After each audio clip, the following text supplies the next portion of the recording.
200 የሚደርሱ ሆነው መጡ። ናፍጣ እያርከፈከፉ የልጆቻችንን የእውቀት ቤት አቃጠሉት።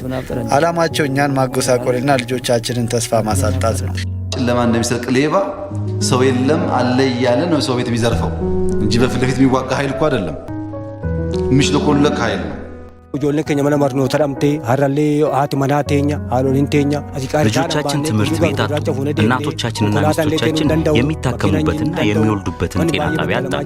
የታመሙ ሰው ይዘን ተሽከርካሪ በማይገባበት አስቸጋሪ መንገድ ምን ያህል እንደምንቸገር አስበው። በጣም እየተቸገርን ነው። ኬሰ ጅሩኑ ተኩበር ለማጀቹዋን እንደንደኝ ጉቱማ ማንሳ ከንባ እዚህ ውስጥ የነበረን የቤት ዕቃ አዝመራችን አንዳችም አልተረፈልንም። ይዘን የወጣነው የለበስነውን ብቻ ነው። ሸኔዎች የሰው ቤትን አቃጥለው ይሄ እንኳን ሳያንሳቸው ሰዎችን ይዘው 100,000 ብር 200,000 ብር አምጡ እያሉ ያስፈራራሉ። ህያሮ እያለው 3ኛ ክፍል ነበርኩ።